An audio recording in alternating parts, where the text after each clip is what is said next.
Hello everyone and a very warm welcome on the channel. This is Neelam Gehlot, your reasoning mentor. जब से आपका union bank SO का notification out हुआ है, अडा 24/7 regulatory bodies and channel, ये आप पूरी हमारी कोशिश है कि आप तक हम हर वो चीज़, चाहे वो नोटिफिकेशन से रिलेटेड डिटेल्स हो, आपके फॉर्म फिलिंग से रिलेटेड डिटेल्स हो, या आपकी तैयारी से रिलेटेड फुल फ्लेजेड कोर्सेज़ को लॉन्च करना हो, या फिर आपके लिए यूट्यूब पर फ्री सेशंस को लाना हो, हर वो कोशिश हम लोग कर रहे हैं जिससे आपका इसमें सिलेक्शन मुमकिन हो सके। आज का सेशन है इस बारे में कि किस तरीके से जो हमारे बिगनर एस्पिरेंट्स हैं, जिनको QRE यानी कि क्वांट रीजनिंग इंग्लिश के बारे में बिल्कुल भी जानकारी नहीं है, वो किस तरीके से अपनी तैयारी को शुरू करें, किस तरीके से अपने आप को इसमें बेटर बना सके। तो चलिए शुरू करेंगे without wasting any time. Let's get started. अब आज का सेशन, जैसा कि आप लोग थंबनेल पे देख पा रहे हैं, we are going to discuss about the QRE strategy. QRE की स्ट्रैटेजी में आगे बढ़ने से पहले मैं आप सब लोगों को बता दूं कि मेरी रीजनिंग की फ्री क्लास, राइट, अगर आप लोगों को रीजनिंग की तैयारी करनी तो रीजनिंग की फ्री क्लास आपको डेली मिलती है मंडे टू फ्राइडे, और मंडे टू ये फ्राइडे ये क्लास आपकी सुबह 11 बजे होती है। इस क्लास का हिस्सा ज़रूर बने और अपनी रीजनिंग को बेटर करें। मूविंग फॉरवर्ड, तो आप लोगों के सामने कुछ बेसिक सी चीज़ें पहले मैं रख दूं कि ये हमारा एग्जामिनेशन है क्या। देखिए, इस एग्जाम की कुछ डिटेल्स आपके सामने, क्या यहाँ पे जैसा कि सबसे पहले लिखा है कि कैटेगरी और उनकी डिटेल्स क्या है। तो कंडक्टिंग अथॉरिटी, ये एग्जाम जो है वो यूनियन बैंक ऑफ इंडिया खुद कंडक्ट करवाएगा।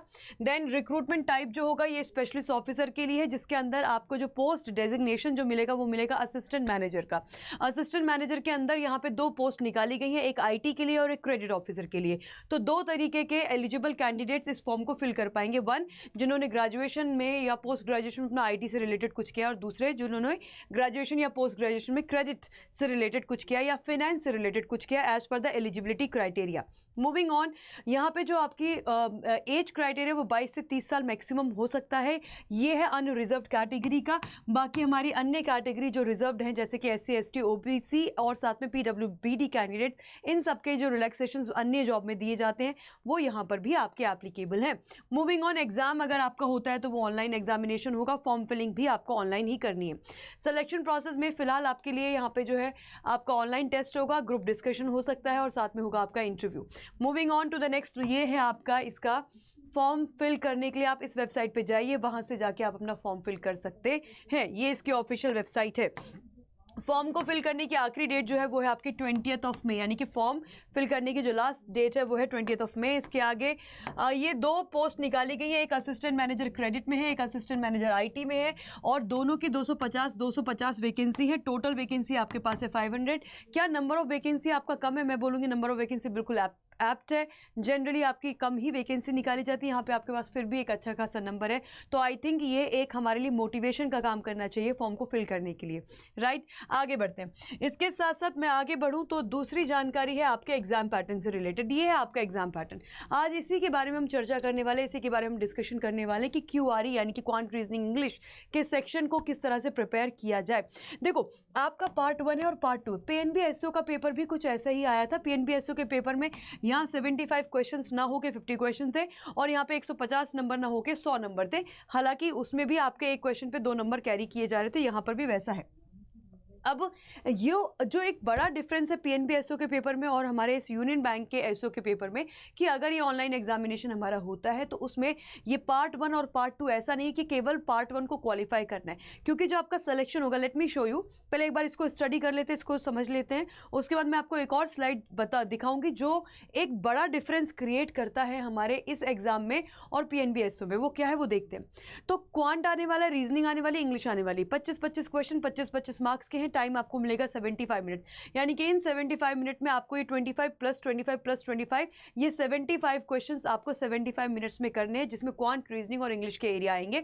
उसके बाद आपका दूसरा सेक्शन यानी कि पार्ट 2, जिसमें कि प्रोफेशनल नॉलेज, जो क्रेडिट वाले एस्पिरेंट्स हैं वो क्रेडिट से रिलेटेड यहाँ पे 75 क्वेश्चन देखेंगे, और जो बच्चे हमारे जो एस्पिरेंट्स हैं IT वाले, वो IT से रिलेटेड यहाँ पे जो है क्वेश्चन देखेंगे। There will be 75 question in total, और ये 75 क्वेश्चन यानी कि हर एक क्वेश्चन के मार्क्स होंगे 2, सो 1 क्वेश्चन विल कैरी 2 मार्क्स। एक क्वेश्चन 2 नंबर का होगा, नेगेटिव मार्किंग भी है। तो जब एक क्वेश्चन 2 नंबर का होगा, समझिए जब आपका एक क्वेश्चन 1 नंबर का होता है तो नेगेटिव मार्किंग 1/4 होने पे आपको जो नेगेटिव नंबर मिलते हैं वो होता है -0.25। लेकिन जब आपका एक क्वेश्चन 2 नंबर का है, 2 मार्क्स का है, तो फिर आपको जो नेगेटिव मार्किंग मिलेगी वो -0.5 मिलेगी एज पर, क्योंकि दो नंबर का आप 1/4 करने वाले और यहाँ पे आप एक नंबर का 1/4 करने वाले। एक का 1/4 करेंगे तो 0.25 हो जाएगा और 2 का 1/4 करेंगे तो 0.5 हो जाएगा। I hope this is understood. चलिए नाउ आगे बढ़ते हैं।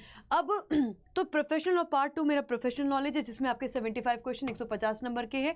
तो यहाँ पर भी मुझे 75 मिनट्स मिलने वाले हैं और मेरा 1/4 नेगेटिव मार्किंग। अब एक चीज़ जो मैं आपसे अभी बात कर रही थी कि क्या इसमें इंपॉर्टेंट है, वो ये यहाँ देखिए, अगर मेरा ये ऑनलाइन एग्जामिनेशन होता है तो मेरा फाइनल सिलेक्शन में क्या काउंट किया जाएगा, जरा ध्यान से देखें। Merit list merit list will be based on the aggregate marks. Aggregate मतलब टोटल, ठीक है। यहाँ पे एग्रीगेट का मतलब क्या होता है, टोटल। तो merit list will be based on the aggregate marks in the online exam and the personal interview. तो सिलेक्शन के 3 लेयर हैं, या online examination, group discussion, personal interview. अगर आपका ग्रुप डिस्कशन नहीं होता है, केवल आपका ऑनलाइन एग्जाम एंड आपका होता है इंटरव्यू, तो जो आपकी मेरिट बनेगी कैटेगरी वाइज, वो मेरिट तैयार की जाएगी आपके ऑनलाइन एग्जामिनेशन के नंबर पे और साथ में पर्सनल इंटरव्यू पे। अब यहाँ पे इन्होंने कहीं से कहीं तक ये बात क्लियर नहीं करी है कि भाई जो पार्ट 1 है और पार्ट 2 है तो पार्ट 2 के नंबर काउंट होंगे और पार्ट 1 के नहीं होंगे। और एक और चीज़ है यहाँ पे, ये जो पार्ट 1 है और ये जो पार्ट 2 है, इन सभी दोनों ही पार्ट को आपको क्या करना है, आपको इन सभी सब्जेक्ट की सेक्शनल कट ऑफ क्लियर करनी है। सबकी आपको सेक्शनल कट ऑफ जो है वो क्लियर करनी, ये बात भी ध्यान रखने वाली है। आई होप यहाँ तक हम क्लियर चल रहे हैं, ठीक है। तो मतलब ये मेरा जो पार्ट 1 और पार्ट 2 है ना, दोनों बहुत इंपॉर्टेंट हो जाते हैं। जैसे पीएनबी एसओ के एग्जामिनेशन में हमारी बात ये चल रही थी कि भाई पीएनबी का पार्ट 1 जो है वो क्वालिफाइंग है, तो हम उतना ही कर लें, हम इतने ही क्वेश्चन कर ला लें। लेकिन यहाँ पे इन्होंने ऐसा कुछ स्पेसिफिक बोला नहीं है, राइट क्योंकि अब स्पेसिफिक ऐसा कुछ बोला नहीं, तो आपके लिए QRE ये इंपॉर्टेंट हो जाता है। और तीनों का इक्वल वेटेज है, 25-25 क्वेश्चन आपके तीनों में है। तो मेरे ख्याल से एक तो इंग्लिश हमारी बाय डिफॉल्ट अच्छी होती है आजकल, है ना, तो इंग्लिश में आप बेटर कर ले जाओगे।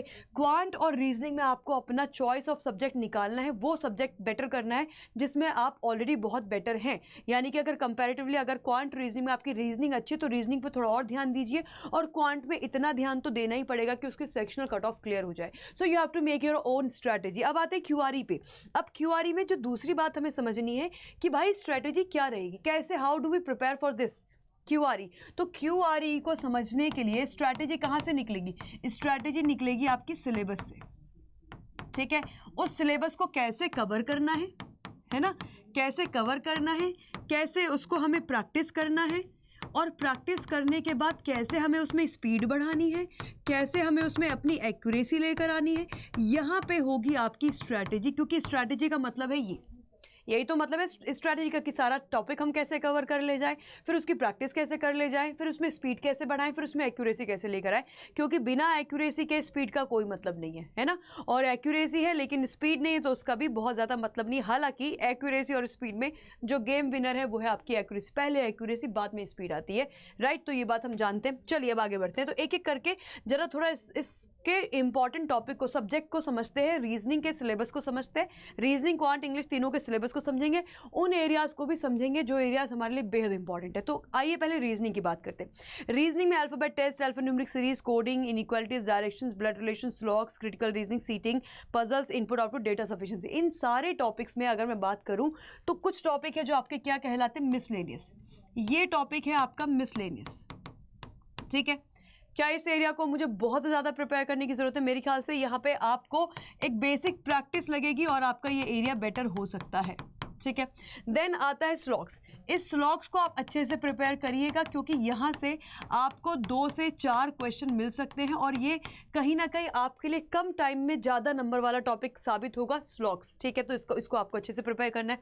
जस्ट 1 सेकेंड गाइस, हाँ ठीक है, ये हो गया।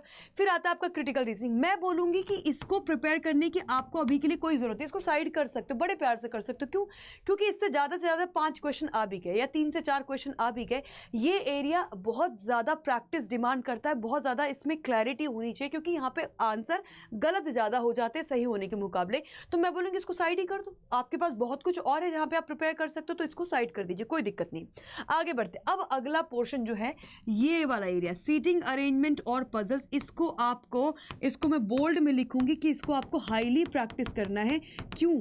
क्योंकि ये जो 25 क्वेश्चन आपके एग्जाम में आने वाले हैं, ये एरिया आपका करीब करीब मिनिमम 15 और मैक्सिमम ये 20 तक जा सकता है। अब आप इस एरिया को छोड़ ही नहीं सकते।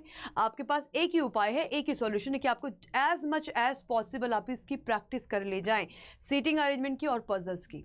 ठीक है, तो इसको जितना हो सके प्रैक्टिस करिए, आप इसको छोड़ नहीं सकते। इनफैक्ट मैं सुबह 11 बजे जो सेशन आप लोगों के साथ कंडक्ट कराती हूँ, उस 11 बजे के सेशन में मैं हर दिन एक पजल भी आपके साथ सॉल्व कर रही हूँ, ताकि आप पजल्स में बेटर से बेटर होते रहें। ठीक है, देन आता है मशीन इनपुट आउटपुट। अभी के लिए, अभी की प्राइम मतलब बिगिनर हो तो अभी के लिए आप इस वाले को छोड़ दीजिए, अभी के लिए छोड़ दो। जैसे जैसे आप बाकी जितने मैंने एरिया हाईलाइट करे, इसके बाद आपके पास टाइम बचेगा तो इनपुट आउटपुट को कर लेना। ये रहा डेटा सफिशिएंसी, तो इसको भी करना ज़रूरी है, क्योंकि इसमें ये वो वाली बात है कि डेटा सफिशिएंसी में आपको कुछ नया नहीं पढ़ना है। जो आपने यहाँ पढ़ रखा है और जो आपने यहाँ पढ़ रखा है, इसी से रिलेटेड डेटा सफिशिएंसी, मतलब ये आपका ऑलरेडी प्रिपेयर्ड है, बस आपको केवल इसकी क्या करनी है, प्रैक्टिस करनी है। ठीक है, ये जो ऊपर सारे टॉपिक है, कोडिंग है, अल्फाबेट टेस्ट है, इनइक्वालिटी, इनमें ना बड़े मामूली से कॉन्सेप्ट्स हैं, बहुत आसान इजी कॉन्सेप्ट्स हैं। इनको आप इजीली समझ सकते हो, और इजीली समझने के बाद इसमें अगला काम क्या करना है, मिसलेनियस का प्रैक्टिस करनी। प्रैक्टिस करो मतलब अच्छे से, इसको बहुत प्यार से आप कवर कर लोगे रीजनिंग को। बट रीजनिंग में एक हाईलाइटेड एरिया जो है वो है आपका ये वाला एरिया, ये पजल्स और सीटिंग। इसको आपको मॉडरेट लेवल पे, यानी कि थोड़ा सा बेसिक से ऊपर मॉडरेट लेवल पे आपको इसको प्रिपेयर करना है। And also please connect with me at 11 AM daily for your reasoning betterment. ठीक है, चलिए आ गए हम क्वांट पे। अब जब बात क्वांट की होगी ना, जब बात क्वांट की होगी तो क्वांट में कुछ चीज़ें बड़ी क्लियरली आपको समझ में आनी चाहिए। क्वांट ना 2 चीज़ों से चलता है। एक आपका वो वाला एरिया जो बहुत आसान है, और मैं बताऊं, अगर मुझे अपनी एक स्ट्रैटेजी बनानी क्वांट में, अगर मैं क्वांट में अच्छा नहीं हूँ या अच्छी नहीं हूँ, मतलब मेरी क्वांट नहीं है उतनी बढ़िया, उस केस में अगर क्वांट वाले आप ऐसे स्टूडेंट हो कि भाई मैम मुझे क्वांट समझती नहीं है, तो फिर मैं बोलूँगी इस एरिया को, इस एरिया को, इस एरिया को आप इतना स्ट्रॉन्ग कर लीजिए। नंबर सीरीज हो गया, सिंप्लीफिकेशन, अप्रॉक्सीमेशन हो गया, क्वाड्रेटिक इक्वेशन हो गई। ये वो एरिया है जो केवल आपको कुछ कॉन्सेप्ट्स भी नहीं सीखने हैं, बट केवल आप क्या कर लें, प्रैक्टिस कर लें, तो ये आपका बढ़िया हो जाएगा, ये 3 एरिया। और इससे आपके एग्जाम में आपके पास 5 to 7 क्वेश्चंस आ सकते हैं, ये ध्यान रखिएगा। ठीक है, चलिए अब इधर आते हैं। ये है अर्थमेटिक। अर्थमेटिक बेस है। अर्थमेटिक एक्चुअली क्या है, बेस है क्वांट का, जिसके अंदर परसेंटेज ही सबसे ज़्यादा इंपॉर्टेंट है, मतलब ये मोस्ट इंपॉर्टेंट है। परसेंटेज हो गया, एवरेज हो गया, profit ratio, time and work, time speed, simple interest, compound interest. इनमें इस परसेंटेज में आपको देखो, ये जो टॉपिक है ना जो अर्थमेटिक के अंदर नीचे लिखे हैं, इससे आपके डायरेक्ट क्वेश्चंस भी आ सकते हैं, और इससे क्वेश्चन आपके हेल्प करता है ये एरिया आपको क्या करने के लिए, यहाँ पे डेटा इंटरप्रिटेशन और इस डेटा सफिशिएंसी को समझने में, यानी कि इसके क्वेश्चन सॉल्व करने में भी आपको अर्थमेटिक लगती है। तो अब मैं क्या करूं, अगर मैं उतना वेल टू डू नहीं हूं, राइट, अगर मैं वेल टू डू नहीं हूं क्वांट में, तो मैं क्या करूंगी, मैं ये वाला एरिया अच्छे से कर लूंगी, और इसके साथ साथ मैं ये टॉपिक, ये टॉपिक, ये टॉपिक, ये टॉपिक और ये टॉपिक, मैं इन टॉपिक को अच्छे से कर लूंगी, ताकि मेरा कुछ 10 से 15 नंबर का मेरा काम बन जाए। हमें इतना करना है क्वांट के अंदर। ठीक है, ये बेसिक चीज़ें हैं जो आपको करनी है। नाउ इतना कर ले जाइए। उसके बाद आता है आपका इंग्लिश। देखो इंग्लिश में आप ऐसा समझ लीजिए कि आप एक बेसिक काम अभी से करने लगो। मेरे पास एग्ज़ाम के लिए कितना टाइम है, एग्ज़ाम आपका 1.5 से 2 महीने के अंदर हो जाएगा। 1.5 से 2 महीने के अंदर आपका एग्ज़ाम हो जाएगा, इतना ही टाइम है, ये बात दिमाग में रखिए। 2 महीने मैक्सिमम टाइम आप लोगों को मिलेगा। अब इंग्लिश बाय डिफ़ॉल्ट, अगर मैंने इंग्लिश मीडियम से पढ़ाई करी तो मेरी इंग्लिश ठीक होगी। इंग्लिश मीडियम से हमने नहीं करी तो इंग्लिश में थोड़ा सा ज़्यादा तंगी हो सकती है। बट इंग्लिश में बेसिकली आपके रीडिंग स्किल्स हैं, क्योंकि आपका क्या आने वाला है, रीडिंग कॉम्प्रिहेंशन आने वाला है, क्लोज टेस्ट आने वाला है, पैरा जंबल्स आने वाले हैं, कैसे करोगे, रीडिंग स्किल्स यूज़ होंगे आपके, ठीक है। फिर ग्रामर का हिस्सा यानी कि spot the error, sentence improvement आ गए, ये किस पे बेस्ड है, ये ग्रामर पे बेस्ड है। फिर आपकी वोकैबुलरी, जहाँ पे आपका एंटोनिम या सिनोनिम का काम आता है, वो वोकैबुलरी बात होगी। एक काम करिए कि आर्टिकल को रीड करना शुरू कर दीजिए।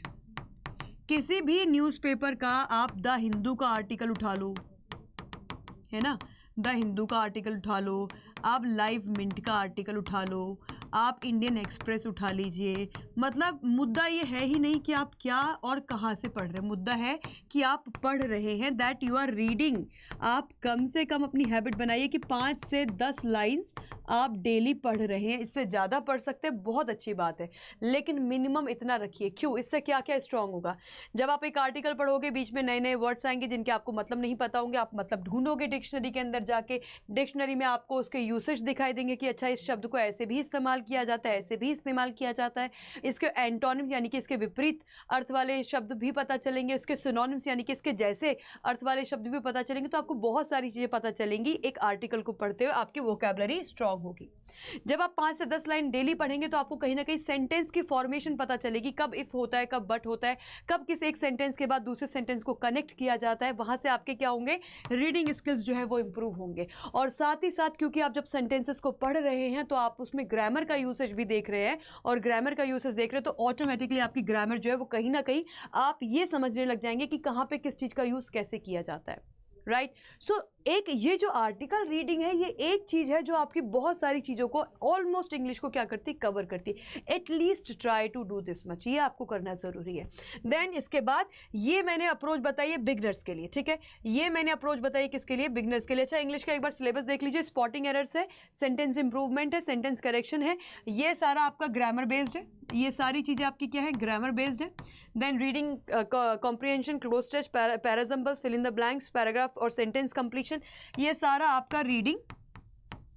और रीडिंग के साथ साथ ये है आपका किस पर बेस्ड, ये है आपके ग्रामर पे बेस्ड। रीडिंग, ग्रामर और वोकैब, इसमें सब कुछ आपका इंक्लूड हो गया। तो मैंने बता ही दिया तरीका कि कैसे आपको करना है। अब अगर आप इससे पहले कभी किसी और एग्जाम की आपने तैयारी की, पीओ की तैयारी की, एसओ की तैयारी की, मतलब आपने अच्छे से गाइडेड मेंटरशिप के अंदर आपने तैयारी करी है, आपको अपनी गलतियां समझ में आ चुकी हैं, आपने जो है हर चीज़ को, हर सब्जेक्ट को, हर टॉपिक को अच्छे से समझ लिया है, तो अगर आपने पहले प्रिपरेशन कर रखी तो मैं बोलूँगी अब आप इसको जो है इस पर प्रैक्टिस करने लगिए, और प्रैक्टिस के साथ साथ आप जो है टेस्ट लगाना शुरू करें, सो दैट आप अपनी चीज़ों को शार्पन कर सके, बेटर कर सके। बट अगर आप एक बिगनर हैं तो आपके पास है केवल 1.5 से 2 महीने का टाइम। ये क्यूआरई के सिलेबस को कवर करना के साथ साथ आपको पार्ट 2 को भी बहुत बढ़िया से बेसिक से समझने की जरूरत है, क्योंकि मेरे 75 क्वेश्चन वहां पे आने वाले। सो ऑब्वियसली इसमें पूरा का पूरा है कि जो वेटेज है वो बहुत ज़्यादा है। Now if I am a beginner तो मेरे पास बेस्ट सॉल्यूशन क्या है? क्या मेरे पास बेस्ट सॉल्यूशन ये है कि मैं यूट्यूब पे जाके ये चेक करूँ कि कौन सा फैकल्टी क्या कितना पढ़ा रहा है, पूरा टॉपिक कवर कर भी रहा है, क्या वो मेरे डाउट्स भी ले पा रहा है? तो या तो अगर आप ये कर सकते हैं जरूर कीजिए, बिल्कुल कीजिए, या फिर आप एक ऐसे गाइडेड प्रोग्राम को भी ले सकते हैं जो आपकी सारे सवालों के आंसर दे रहा है। यानी कि आप एक गाइडेंस में जाके तैयारी कीजिए, या तो आपका कोई सीनियर है जिसने ये पहले एग्जाम निकाला है, या आपको कोई दोस्त है, कजिन है जिसने एग्जाम निकाला है, और वो आपके हर डाउट को, हर टॉपिक को वो आपको अच्छे से बता दे, कॉन्सेप्चुअली समझा दे, और समझाने के बाद आपको क्वेश्चन प्रैक्टिस करवा दे, और जहाँ पे आपके डाउट्स हो वो आपके डाउट्स भी ले ले। तो या तो फिर आप ऐसा कर सकते हो। तो what ever way is kind of is okay for you, आप उस तरीके से अपनी तैयारी कीजिए, बट तैयारी कीजिए और बहुत अच्छे ढंग से तैयारी कीजिए, and for that all the very best. और अगर आपको लगता है कि मैम हमारे पास उतना टाइम नहीं है कि 1.5 से 2 महीने के टाइम में हम अपना सब कुछ कवर कर ले जाएं, और हमें एक गाइडेंस की ज़रूरत है क्योंकि हम बिगनर हैं, क्या हमारे पास ऐसा कोई तरीका है जहाँ पे हम एक मेंटरशिप के अंदर अपना तैयारी कर ले, जहाँ पे हमें केवल आके क्लास करनी है, डाउट्स पूछने हैं, प्रैक्टिस करनी है? तो these batches are also available. आप इन बैचेस में डेमो क्लासेस लेके देखिए कि आपके फैकल्टीज आपको कैसा पढ़ा रहे हैं, कनेक्ट आप कर पा रहे हैं या नहीं कर पा रहे हैं, एंड अकॉर्डिंगली आप इन बैचेस में एनरोल कर सकते हैं अपने आप को using the discount code Y651। ये क्रेडिट के लिए है और ये आपके IT वाले स्टूडेंट्स के लिए है। तो आप इस बैच में अपने आप को एनरोल कर सकते हैं। How do we enrol in these batches, कैसे करना है उसके लिए मैं आपको बता देती हूँ। आपको जाना है अड्डा 24/7 की एप्लीकेशन पर, और अड्डा की ऐप पे जाने के बाद, है ना, आपको जाना है अड्डा की एप्लीकेशन पे।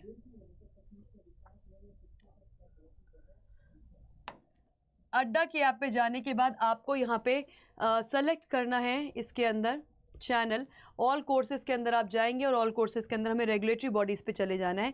रेगुलेटरी बॉडीज़ पे आप जैसे ही आते हैं यहाँ पे यूनियन बैंक एसओ का, यहाँ पे ये आपको दोनों ही बैचेस मिल जाएंगे।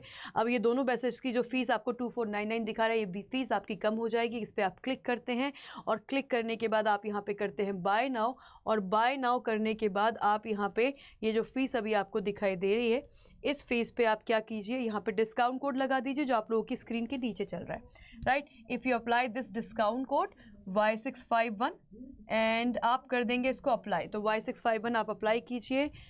यहाँ पे जैसे ही आप अप्लाई करते हैं ये आ जाता है 2299 का। तो ये बैच में आप एनरोल कर सकते हैं कि अगर आपको इस बैच की ज़रूरत है उस बेसिस पे, तो use the discount code Y651। जैसे कि मैंने अपने इससे पहले वाले वीडियोस में भी कहा है कि अगर आप लोगों को कोई भी ऐसी, अभी भी फॉर्म फिल करते वक्त कोई भी ऐसी चीज़ है जो आपको नहीं समझ में आ रही है, कहीं पे कन्फ्यूजन हो रहा है, एनीथिंग लाइक दैट, तो आप मुझे इस वीडियो के कमेंट सेक्शन में ज़रूर पूछ सकते हैं। I will be very very happy to reply to you guys and will be trying कि आपकी हेल्प हो जाए और आप बहुत क्लियरली जो है इस फॉर्म को फिल भी कर दें और इसकी तैयारी में भी आपको कोई प्रॉब्लम ना आए। So all the very best guys. याद रखिएगा सुबह 11 बजे मंडे टू फ्राइडे रीजनिंग का सेशन आपके लिए हम लेकर आते हैं। उस सेशन का हिस्सा ज़रूर बने और डेली बने। एंड अगर आपको ये सेशन अच्छा लगा तो सेशन को लाइक कीजिएगा, चैनल को सब्सक्राइब करना मत भूलिएगा। Thank you everyone, thank you so much.